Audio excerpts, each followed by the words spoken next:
interestingly, although he was on our list at $1.4 billion in net worth, he claimed he had zero money and that his bank account had $200 in it. So the creditors, of course, didn't believe that, and they came after us and wanted our records to help prove to the court that he actually had the money. And we managed to convince them that everything that we had used to come up with our estimate was based on public records and that they could easily do the same work that we had done. But just one last anecdote, we also frequently get subpoenas from the IRS because, as you might expect, people don't tell us the same thing that they tell the IRS. So we had this happen recently with a fellow billionaire in Hong Kong who was on our list, and the IRS wanted to know about his U.S. generated income, and I told the very nice IRS agent that not only would we not give him our information, but if he pursued it further, we would certainly write about it. And the next day I got a letter withdrawing the subpoena. So they're not very keen on people knowing what they're doing before they do it. But thank you very much for inviting me to speak.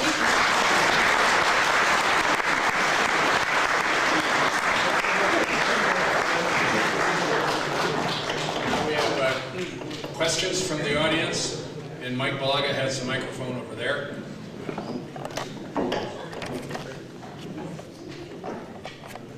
Thank you, Pat. My question relates to the independence of reporting. Now, clearly in your editorial pages, someone expresses an opinion in support or opposition to something.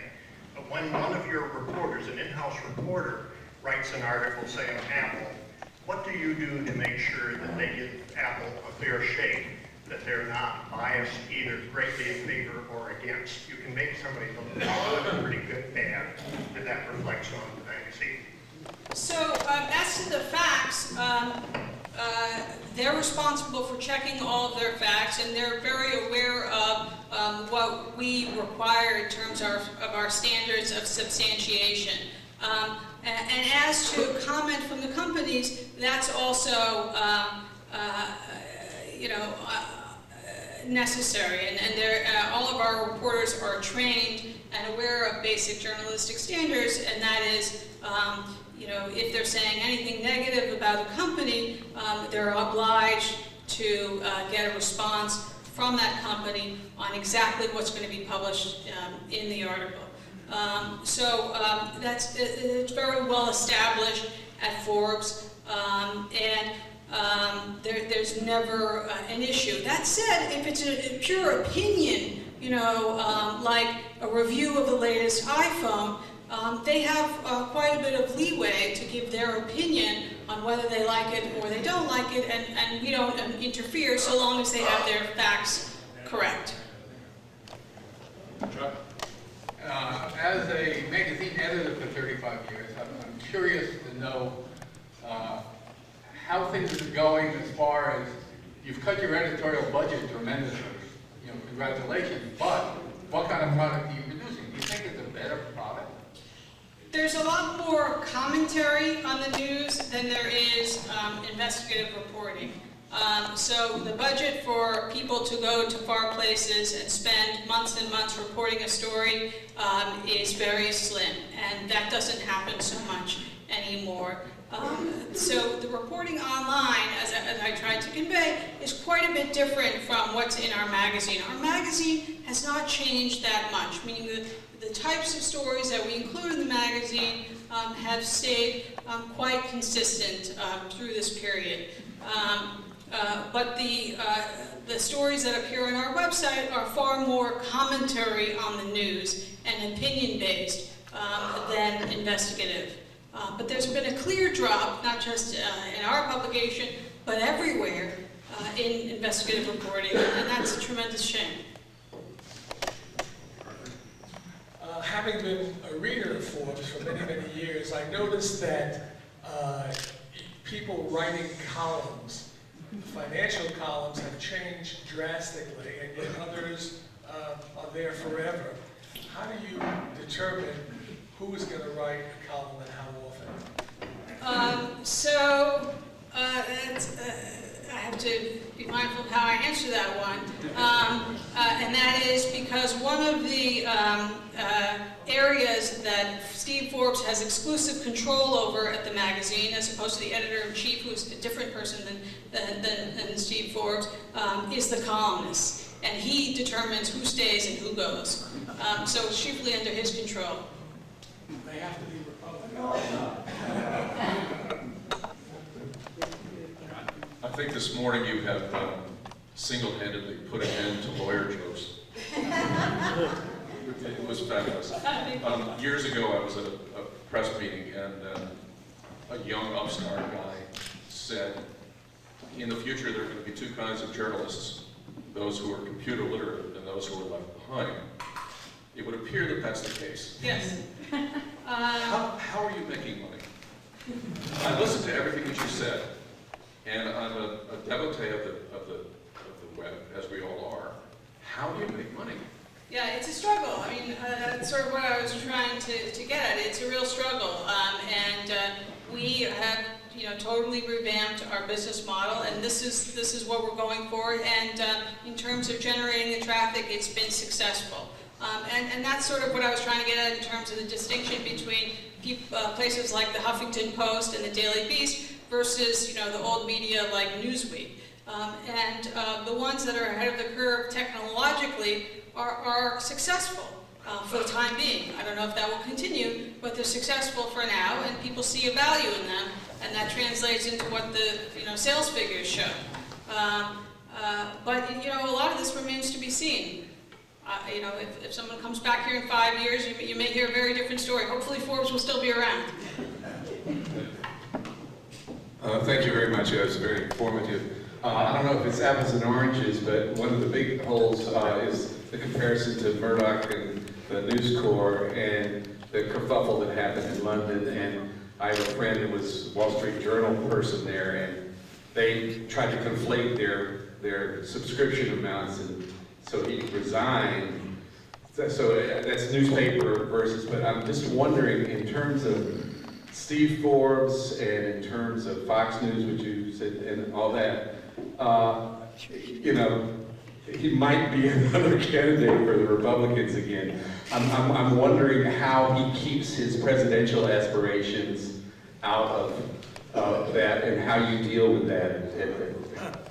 So following on what I said before, his involvement, he's really sort of the public face of the company, and he spends a lot of time, on TV and giving speeches and talking about his views and his economic views. And his involvement really is limited to choosing the columnists and writing his own column. But the remainder of the magazine, he does not have any day-to-day involvement in. So his sort of political aspirations don't really intervene in the day-to-day editorial meetings or in the news-related stories that we cover.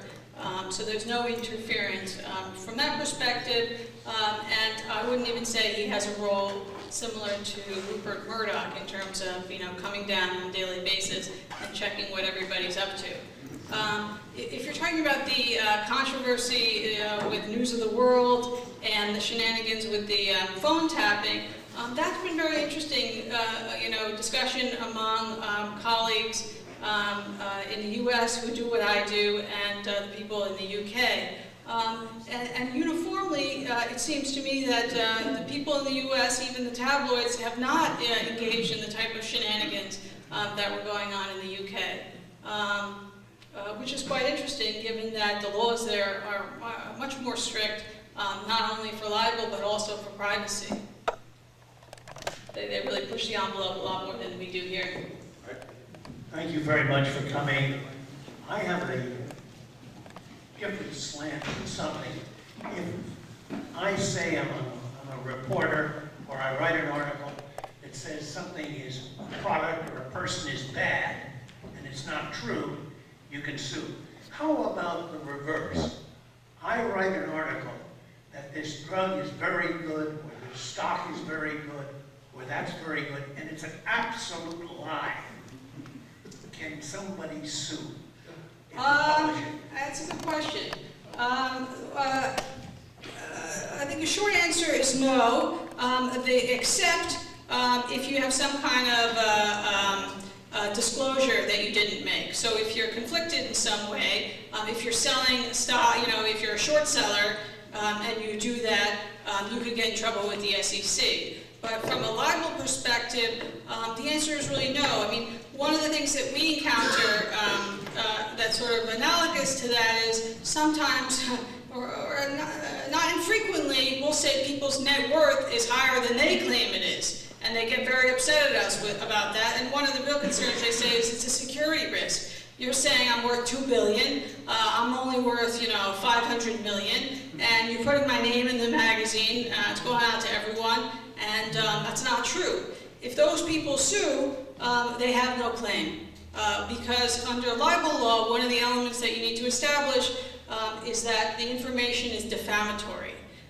And that means it's injurious to your reputation in your community. And to say something good about someone or that they're richer than they claim they are is not going to be held to be defamatory. So there's no claim there. Without any further, one further question. How many complaints result in lawsuits in a year? Very few. I would say less than one per year.